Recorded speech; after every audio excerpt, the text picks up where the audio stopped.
ಇದು ದರ್ಶನ್ಗೆ ಸೇರಿದ ಬಿಗ್ ಬ್ರೇಕಿಂಗ್ ನ್ಯೂಸ್. ಅಭಿಮಾನಿಗಳಿಂದಲೇ ದರ್ಶನ್ ಟ್ರೋಲ್.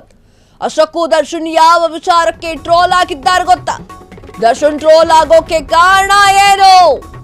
ವಿಜಯಲಕ್ಷ್ಮಿ ಪತ್ನಿ ವಿಜಯಲಕ್ಷ್ಮಿಗಾಗಿ ಸಾಂಗ್ ಹೇಳಿದ್ದಂತಹ ದರ್ಶನ್ ವಾಮನ ಟ್ರೈಲರ್ ಲಾಂಚ್ ವೇಳೆ ದರ್ಶನ್ ಹೇಳಿದ್ದ ಸಾಂಗ್, ಹೆಂಡತಿಗೆ ಮುದ್ದಾಗಿ ಮುದ್ದು ರಾಕ್ಷಸಿ ಎನ್ನುತ್ತೇನೆ ಎಂದಿದ್ರು. ಆದ್ರೆ ಅದೇ ಹೇಳಿಕೆಯನ್ನ ಟ್ರೋಲಿಗರು ಫುಲ್ ಟ್ರೋಲ್ ಅನ್ನ ಮಾಡ್ತಾ ಇದ್ದಾರೆ. ಎಸ್, ಚಾಲೆಂಜಿಂಗ್ ಸ್ಟಾರ್ ದರ್ಶನ್ ತನ್ನ ಹೆಂಡತಿಗೆ ಪ್ರೀತಿಯಿಂದ ಮುದ್ದು ರಾಕ್ಷಸಿ ಅಂತ ಕರೀತಿದ್ದೆ ಎನ್ನುವಂತಹ ವಿಚಾರ ಎಲ್ರಿಗೂ ಗೊತ್ತಿದೆ. ಅವ್ರು ಹೇಳ್ಕೊಂಡಿರುವಂತಹ ವಿಚಾರ ಅದು. ಸೊ ಆ ಒಂದು ವಿಚಾರಕ್ಕೆ ಸಂಬಂಧಪಟ್ಟಂತೆ ಟ್ರೋಲಿಗರು ಟ್ರೋಲ್ ಮಾಡ್ತಾ ಇದ್ದಾರೆ. ಚಾಲೆಂಜಿಂಗ್ ಸ್ಟಾರ್ ದರ್ಶನ್ ರೇಣುಕಾಸ್ವಾಮಿ ಹತ್ಯೆ ಪ್ರಕರಣದ ಕೇಸ್ನಲ್ಲಿ A2 ಆರೋಪಿಯಾಗಿ ಜೈಲು ಸೇರಿದ್ರು. ಅವರನ್ನ ಬಿಡಿಸೋಕೆ ಅವರ ಹೆಂಡತಿ ಪಟ್ಟಿರುವಂತಹ ಕಷ್ಟವನ್ನ ನೀವೆಲ್ಲರೂ ಕೂಡ ನೋಡಿರ್ತೀರಾ. ಎದ್ರೆ ಆ ಥರ ಹೆಂಡತಿ ಇರಬೇಕು ಅಂತ ಹಲವಾರು ಜನ ಹೇಳಿದ್ದು ಕೂಡ ಉಂಟು. ನನ್ನ ಅತ್ತಿಗೆ ಅಂತ ಅಭಿಮಾನದಿಂದ ಮಾತನಾಡಿದ್ದಾರೆ. ಅಷ್ಟಕ್ಕೂ ದರ್ಶನ್ ಈ ಒಂದು ವಿಚಾರವನ್ನ ಹೇಳ್ಕೊಂಡಿದ್ದಾರೆ. ಅದು ಕೂಡ ವಾಮನ ಚಿತ್ರದ ಟ್ರೇಲರ್ ಲಾಂಚ್ ಬಳಿ ಮುದ್ದು ರಾಕ್ಷಸಿ ಅಂತ ಹೇಳಿ ನಾನು ನನ್ನ ಹೆಂಡತಿಗೆ ಕರೀತಿದ್ದೆ ಪ್ರೀತಿಯಿಂದ ಅಂತ ಹೇಳಿ ಬಾಯ್ ಬಿಟ್ಟಿದ್ದಾರೆ. ಪತ್ನಿ ಬಗ್ಗೆ ದರ್ಶನ್ ಎಲ್ಲೂ ಕೂಡ ಬಾಯ್ ಬಿಟ್ಟು ಏನೂ ಕೂಡ ಮಾತನಾಡಿರಲಿಲ್ಲ. ಇದೇ ಮೊದಲ ಬಾರಿಗೆ ಪತ್ನಿ ಬಗ್ಗೆ ಮನಸ್ಸು ಬಿಚ್ಚಿ ಮಾತನಾಡಿರುವಂತಹ ದರ್ಶನ್ ಈಗ ಎಲ್ಲೇ ಹೋದ್ರೂ ಕೂಡ ಪತ್ನಿ ಜೊತೆಗೇನೆ ಇರ್ತಾರೆ ದರ್ಶನ್. ವಾಮನ ಸಿನಿಮಾದ ಬರುವ ಮುದ್ದು ರಾಕ್ಷಸಿ ಎನ್ನುವಂತಹ ಹಾಡಿನ ಬಗ್ಗೆ ಮಾತನಾಡಿದ್ದಾರೆ. ಆ ಹಾಡು ನನಗೆ ತುಂಬಾ ಇಷ್ಟ ಅಂತ ಹೇಳಿರುವಂತಹ ದರ್ಶನ್, ಹೆಂಡತಿಗೂ ಇದೇ ಹಾಡನ್ನ ಹೇಳ್ತಾ ಇರ್ತಿದ್ದೆ ಅಂತ ಹೇಳಿರುವಂತಹ ದರ್ಶನ್ ಈ ಮಾತನ್ನ ಹಲವರು ಸೋಷಿಯಲ್ ಮೀಡಿಯಾದಲ್ಲಿ ಟ್ರೋಲ್ ಮಾಡಿದ್ದಾರೆ. ಯಾವ ಹೆಂಡತಿಯ ಬಗ್ಗೆ ಹೇಳ್ತಾ ಇದ್ದೀರಾ ಅಂತ ಹಲವರು ಕಾಲೆಳೆದಿದ್ದಾರೆ. ಇನ್ನು ಹಲವರು ಹೆಂಡತಿ ಬಗ್ಗೆ ಮುಕ್ತವಾಗಿ ಮಾತನಾಡುತ್ತಿದ್ದೀರಲ್ಲ ಅಂತ ಹೇಳಿದ್ದಾರೆ.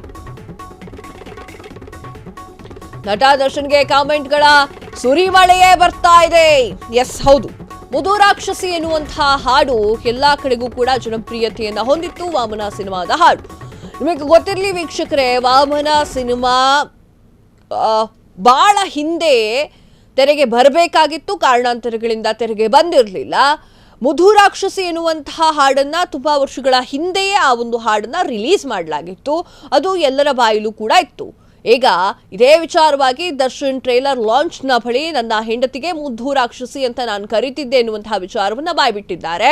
ಅದು ಕೂಡ ಧನ್ವೀರ್ ಅವರ ಜೊತೆ ಮಾತನಾಡ್ತಾ ಆ ಒಂದು ಹಾಡಿಗೆ ಅಥವಾ ಅವರು ಹೇಳಿರುವಂತಹ ವಿಚಾರಕ್ಕೆ ನೆಟ್ಟಿಗರು ಟ್ರೋಲ್ ಮಾಡ್ತಾ ಇದ್ದಾರೆ. ಏನಂತ ಟ್ರೋಲ್ ಮಾಡ್ತಾ ಇದ್ದಾರೆ ಅಂತಂದ್ರೆ, ಯಾವ ಹೆಂಡತಿಯ ಬಗ್ಗೆ ಹೇಳ್ತಾ ಇದ್ದೀರಾ ಅಂತ ಹಲವರು ಕಾಲೆಳೆದಿದ್ದಾರೆ. ಇನ್ನು ಹಲವರು ಹೆಂಡತಿ ಬಗ್ಗೆ ಮುಕ್ತವಾಗಿ ಮಾತನಾಡ್ತಾ ಇದ್ದೀರಲ್ಲ ಅಂತ ಖುಷಿ ಪಟ್ಟಿದ್ದಾರೆ.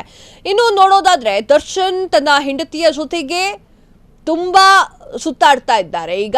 ಸೊ ಆ ಒಂದು ಕಾರಣಕ್ಕೆ ಈಗ ಅವರಿಗೆ ಮುದ್ದು ರಾಕ್ಷಸಿ ಅಂತ ಹೇಳಿದ್ರು ಅಥವಾ ಪವಿತ್ರ ಗೌಡ ಅವರಿಗೆ ಮುದ್ದು ರಾಕ್ಷಸಿ ಅಂತ ಹೇಳಿದ್ರು ಗೊತ್ತಿಲ್ಲ. ಆದರೆ ಈಗ ಹೆಂಡತಿ ಅಂತ ಬಂದ್ರೆ ಅದು ವಿಜಯಲಕ್ಷ್ಮಿನೇ. ಮುದ್ದು ರಾಕ್ಷಸಿ ನಾನು ಯಾವಾಗ್ಲೂ ಹೇಳ್ತಾ ಇರ್ತೀನಿ, ಎಲ್ಲಿಂದ ಹುಡುಕ್ದಪ್ಪ ಈ ತರ ತುಂಬಾ ಚೆನ್ನಾಗಿದೆ ಅಂತ. ಸೊ ನಾನು ಕೂಡ ಆಕ್ಚುಲಿ ಮನೇಲಿ ನನ್ನ ಹೆಂಡತಿಗೆ ರೇಗಿಸ್ತಾ ಇರ್ತೀನಿ, ಅವಳು ಸ್ವಲ್ಪ ಕೈ ಹಾಕಿದ್ರೆ ಮುದ್ದು ರಾಕ್ಷಸಿ ತರ ಇದೆ ಕಣೆ. ನನಗೆ ತುಂಬಾ ಇಷ್ಟವಾದ ಸಾಂಗ್ ಅಂದ್ರೆ ಆ ಮುದ್ದು ರಾಕ್ಷಸಿ. ನಾನು ಯಾವಾಗ್ಲೂ ಹೇಳ್ತಾ ಇರ್ತೀನಿ, ಎಲ್ಲಿಂದ ಹುಡುಕ್ದಪ್ಪ ಈ ತರ ತುಂಬಾ ಚೆನ್ನಾಗಿದೆ ಅಂತ. ಸೊ ನಾನು ಕೂಡ ಆಕ್ಚುಲಿ ಮನೇಲಿ ನನ್ನ ಹೆಂಡತಿಗೆ ರೇಗಿಸ್ತಾ ಇರ್ತೀನಿ, ಅವಳು ಸ್ವಲ್ಪ ಕೈ ಹಾಕಿದ್ರೆ ಮುದ್ದು ರಾಕ್ಷಸಿ ತರ ಇದೆ ಕಣೆ. ನನಗೆ ತುಂಬಾ ಇಷ್ಟವಾದ ಸಾಂಗ್ ಅಂದ್ರೆ ಆ ಮುದ್ದು ರಾಕ್ಷಸಿ. ನಾನು ಯಾವಾಗ್ಲೂ ಹೇಳ್ತಾ ಇರ್ತೀನಿ, ಎಲ್ಲಿಂದ ಹುಡುಕ್ದಪ್ಪ ಈ ತರ ತುಂಬಾ ಚೆನ್ನಾಗಿದೆ ಅಂತ. ಸೊ ನಾನು ಕೂಡ ಆಕ್ಚುಲಿ ಮನೇಲಿ ನನ್ನ ಹೆಂಡತಿಗೆ ರೇಗಿಸ್ತಾ ಇರ್ತೀನಿ, ಅವಳು ಸ್ವಲ್ಪ ಕೈ ಹಾಕಿದ್ರೆ ಮುದ್ದು ರಾಕ್ಷಸಿ.